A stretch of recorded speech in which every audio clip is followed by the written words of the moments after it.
Robert Anderson and Chris Forehand are both in their 50s. Back in the day, they were known as Dirt and Rockwell C. They spoke to me about the hunger on the streets for money and food, and now status and partly clout that plays into an intense survival mode that can transcend into violence. Chris Forehand and Robert Anderson grew up together in what was the Cotter Home Projects. I caught my first shooting charge at 14. Hustling at a liquor store. I would have killed the individual. He put his hands up like that and I shot him in his arm like that.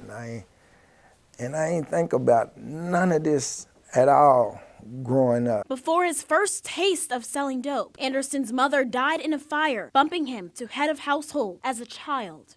That's what led me to really wanting to get some money, a lot of it. For Anderson, his family had to eat by any means necessary. His first and last robbery was a pizza man. So a lot of my crime and corruption came in that environment. So then that makes you say these are red line environments too. All of these environments are red line environments. Forehand says America ignored their disadvantages. They couldn't, growing up on the drug stroll right next to the police and fire station. It was learned behaviors, drugs, crime, women, partying, all those type of things is what we learned. And they became tools that we use to obtain wealth, to get food, to take care of our families. But we all always wasn't like that. We went to school. Forehand got his first taste of drugs when he was a star athlete at Eastern High School, dropping out sophomore year. Drug dealers became his teachers. He latched on to their lesson plans. Shoot, go to school?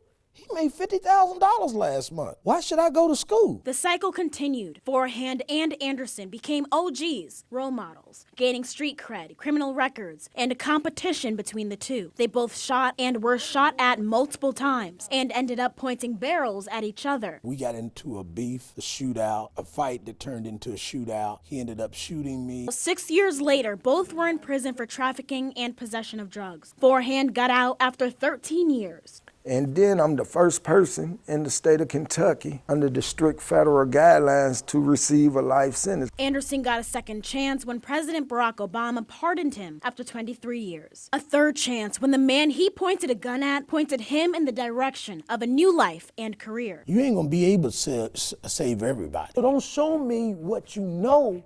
Show me how much you care. Because the gangs are showing them they care. Come on, little homie, your mama tripping. Here, man, stay in a hotel. Forehand says crime is big business for the drug dealers, lawyers, judges, and politicians. Everyone gets paid. Organizations try to stop the violence but don't include those involved in it. Trade their guns and drugs for opportunities competitive to the street. The reality is, what is the alternative? Entrepreneurship, ownership. Period. Shoot, you talking to me? I got $400,000 hidden in a wall. You want me to go and work for McDonald's? As we talked, the men recalled all their partners from the east side, south side, and every side of Louisville. A lot of people don't even make it to get gray hair. That's why we heard at the beginning in a funeral home. Because they died at a young age, don't even get to see gray hair.